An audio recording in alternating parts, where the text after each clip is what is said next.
वितान पाठ 1 silver wedding, जिसके लेखक हैं मनोहर श्याम जोशी। पाठ का आशय अब हम लोग पढ़ेंगे और समझेंगे।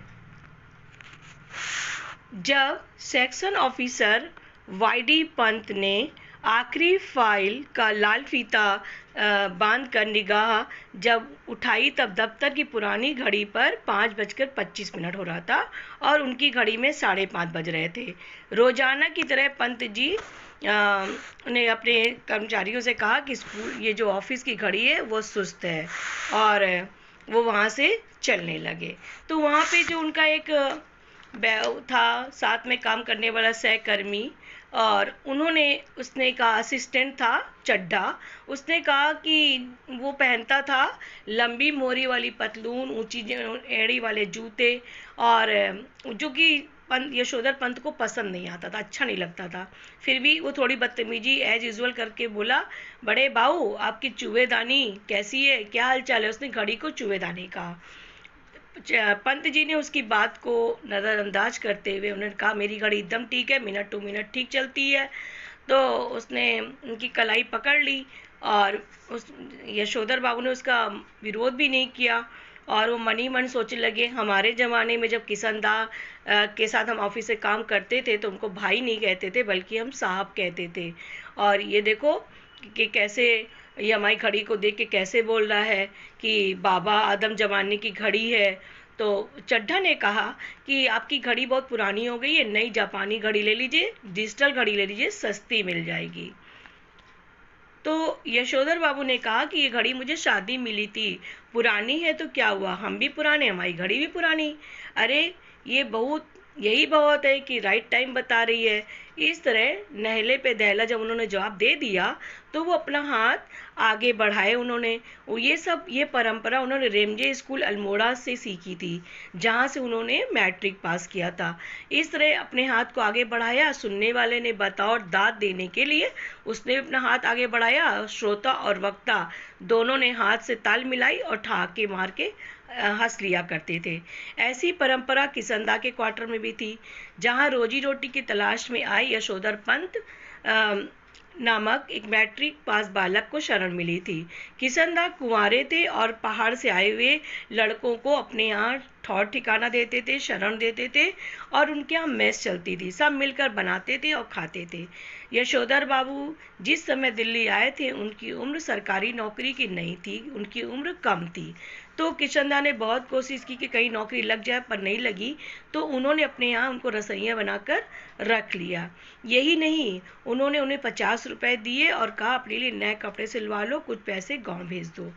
बाद में किसनदा ने अपने नीचे उनको सरकारी नौकरी लगवा दी, जहाँ पे वो काम करते थे। चड्ढा ने जोर से कहा, बड़े बाऊ आप किन ख्यालों में खो गए हैं। मेनन ने पूछा, आपकी शादी कब हुई थी। यशोधर बाबू थोड़ा सकपका गए और अपना हाथ जो आगे बढ़ाया था उसको पीछे खींचते हुए और मेनन की ओर देखकर बोले, let me see, I was married on 6 February 1947। उन्होंने कहा, मेरी शादी जो है 6 फरवरी 1947 को हुई थी। तो मेनन ने फौरन हिसाब लगा के बताया, अरे वाह, आज तो आपकी शादी की 25वीं सालगिरह है, many happy returns of the day. उसने कहा। यशोधर बाबू थोड़ा खुश हुए, थोड़ा झेपे और झेपते हुए खुश हुए। ये अदा उन्होंने किसनदा से सीखी थी। उनके जो आदर्श थे किसनदा, वो ऐसे ही करते थे।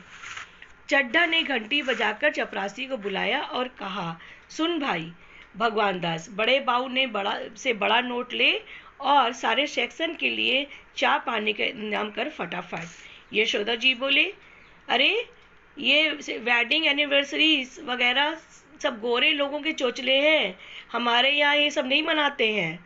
चड्ढा बोला, मिक्सचर मत पिलाइए गुरुदेव, चाय मट्ठी लड्डू बस इतना ही तो सौदा है, इसमें कौन सा आपकी बहुत बड़ी माया निकल जाएगी, बहुत सारे पैसे निकल जाएंगे। यशोधर बाबू ने जेब में से बटुआ निकाला, बटुए में से 10 रुपए निकाले और निकाल कर कहा, लो आप लोग चाय वाय पीजिए, दैट तो आई डू नॉट माइंड, लेकिन जो हमारे लोगों में ने कस्टम नहीं है उस पर इंसिस्ट करना, दैट मैं समहाउ इम्प्रॉपर फाइंड करता हूँ। उन्होंने ये बात चड्ढा से कही। चड्ढा ने 10 का नोट चपरासी को दिया और पुनः बड़े बाबू के आगे हाथ फैलाकर बोला, एक नोट से सेक्शन का क्या होगा? 30 रुपए दीजिए तो चुग्गे भर का जुगाड़ हो सकेगा।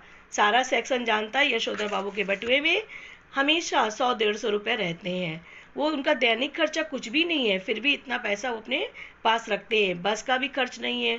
गोल्ड मार्केट से सेक्रेटरीट तक पहले साइकिल से आते जाते थे, इधर पैदल आने जाने लगे, क्योंकि उनके जो बच्चे आधुनिक ख्यालों के हैं, उन्हें अपने पिता का साइकिल पे सवार होना बिल्कुल ही पसंद नहीं है। बच्चों के अनुसार साइकिल से चपरासी चलते हैं। बच्चे चाहते हैं पिताजी स्कूटर से जाएं, लेकिन पिताजी को स्कूटर समहाउ निहायत बेहुदा सवारी लगती है, और कार जब अफोर्ड ही नहीं कर सकते तो उसकी बात ही सोचना क्या।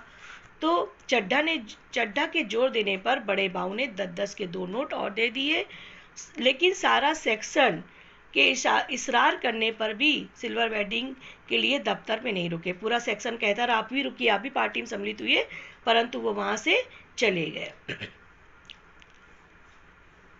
मातहत लोगों से चलते चलाते थोड़ा हंसी मजाक कर लेना किसनदा की परंपरा में है।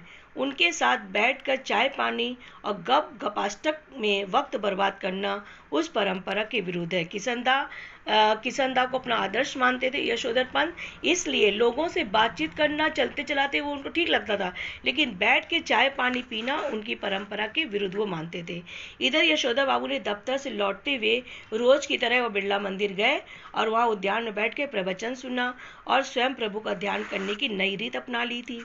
ये बात उनकी पत्नी और बच्चे को बहुत अखरती थी। वो कहते थे, ये बूढ़े थोड़ी ना हो गए जो रोज आप मंदिर जाते हैं, व्रत करते हैं, ऐसा आप करते हैं। वे यशोधर बाबू बच्चों की इस आलोचना को अनसुना कर देते थे। सिद्धांत के धनी की किसनदा के अनुसार यही निशानी है। उन्होंने कहा, जो सिद्धांत के धनी होते हैं उनकी यही निशानी होती है, वो लोगों की बातों की परवाह ना करें। बिरला मंदिर से उठकर यशोधर बाबू पहाड़गंज जाते हैं और घर के लिए साग सब्जी खरीद कर लाते हैं। किसी से मिलना जुलना हो तो वो इसी समय कर लेते हैं। भले दफ्तर 5 बजे छूटता हो, पर घर वो 8 साढ़े 8 बजे से पहले नहीं पहुंचते हैं। आज बिरला मंदिर जाते समय यशोधर बाबू की निगाह उस अहाते पर पड़ गई जिस पर कभी किसनदा के 3 कमरे वाला क्वार्टर हुआ करता था, जिस पर अब 6 मंजिला इमारत बन गई है। इधर से गुजरते हुए DIZ एरिया की बदलती शक्ल देखकर यशोधर बाबू को बुरा लगता है। ये लोग सारा गोल्ड मार्केट क्षेत्र तोड़कर यहाँ 1 मंजिला क्वार्टरों की जगह ऊंची ऊंची इमारतें बना रहे हैं। यशोधर बाबू को पता नहीं कि ये लोग ठीक कर रहे हैं या गलत कर रहे हैं। उन्हें ये जरूर पता है कि उनकी यादों के गोल्ड मार्केट के ढहाए जाने का गम मनाने के लिए उनका इस क्षेत्र में डटे रहना बहुत ज़रूरी है।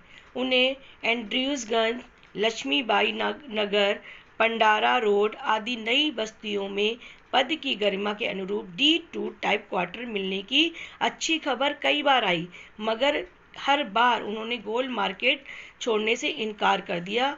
उनका क्वार्टर टूटने का नंबर आया, तब उन्होंने इसी क्षेत्र में इन बस्तियों में ही बचे क्वार्टरों में अपना नंबर अलॉट करा लिया। पत्नी ने जब ये पूछा, जब ये भी टूट जाएगा तब क्या करोगे? उन्होंने कहा, तब की तब देखी जाएगी। और उसी तरह मुस्कुरा दिए जिस तरह किसनदा यही फिक्रा कहकर मुस्कुरा दिया करते थे।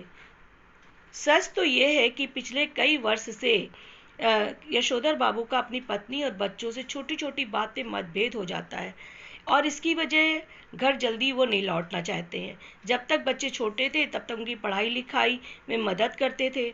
अब बड़ा लड़का एक प्रमुख विज्ञापन कंपनी में नौकरी पा चुका है। यदि समहाउ यशोधर बाबू को अपने साधारण पुत्र की असाधारण नौकरी देने वाली नौकरी कुछ समझ में नहीं आती है। वो कहते हैं, 1,500 रुपया तो हमें रिटायरमेंट के समय मिला है और इसको 1,500 रुपये कौन सी कंपनी दे रही है? जरूर इस कंपनी में कोई पेच होगा। यशोधर जी का दूसरा बेटा IAS देने की तैयारी कर रहा है, और यशोधर बाबू के लिए ये समझ सकना असंभव है कि जब ये पिछले साल एलाइड सर्विसेज की सूची में माना काफ़ी नीचे आ गया था, तब इसने ज्वाइन करने से इनकार क्यों किया था। उनका तीसरा बेटा स्कॉलरशिप लेकर अमेरिका चला गया है।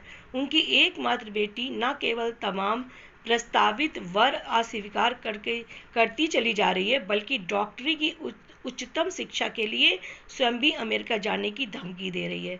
यशोधर बाबू जहां बच्चों की इस तरक्की से खुश होते हैं, वहाँ समहाउ ये भी अनुभव करते हैं कि वह खुशहाली भी कैसी जो अपनों में परायापन पैदा करे। अपने बच्चों द्वारा गरीब रिश्तेदारों की उपेक्षा उन्हें समहाउ नहीं जचती। उनके बच्चे गरीब रिश्तेदारों से कोई रिश्ता नाता नहीं रखना चाहते। एनीवे जनरेशनों में गैप तो होता ही है, सुना, ऐसा कहकर स्वयं को दिलासा देता है पिता। यद्यपि यशोधर बाबू की पत्नी अपने मूल संस्कारों से किसी भी तरह से आधुनिक नहीं है, तथापि बच्चों की तरफदारी करने की मात्र सुलभ मजबूरी ने उन्हें भी मॉडर्न बना दिया है। ये भी है कि जिस समय उनकी शादी हुई थी, यशोधर बाबू के साथ गांव से आए ताऊ जी और उनके 2 विवाहित बेटे भी रहा करते थे। इस संयुक्त परिवार में पीछे बहुओं में गजब के तनाव थे, लेकिन ताऊ जी के डर से कोई भी कुछ नहीं कह पाता था। यशोधर बाबू की पत्नी को शिकायत है कि संयुक्त परिवार वाले उस दौर में पति ने हमारा पक्ष कभी नहीं लिया, बस जेठानियों की ही चलने दी। उनका ये भी कहना है कि मुझे आचार व्यवहार के ऐसे बंधनों में रखा गया मानो मैं जवान नहीं बुढ़िया थी। जितने भी नियम इनकी बुढ़िया ताई के लिए थे, वे सब मुझ पर भी लागू करवाए जाते थे, ऐसा कहती है घरवाली बच्चों से। बच्चे उससे सहानुभूति व्यक्त करते हैं। फिर वह यशोदा जी से उन्मुख होकर कहती है, तुम्हारी ये बाबा आदम जमाने की बातें मेरे बच्चे नहीं मानेंगे, और इसमें उनका कोई कसूर नहीं है। मैं भी इन बातों को उसी हद तक मानूंगी जिस हद तक सुविधा होगी। अब मेरे कहने से वह सब ढोंग ढकोसला नहीं हो सकता, बात साफ। उसने यशोधर बाबू को मना कर दिया कि उसने बहुत तुम्हारी पुरानी परंपरा को मान लिया, बहुत रीत रिवाजों को मान लिया, अब इन परंपरा और रीत रिवाजों का पालन करने वाली वो नहीं है।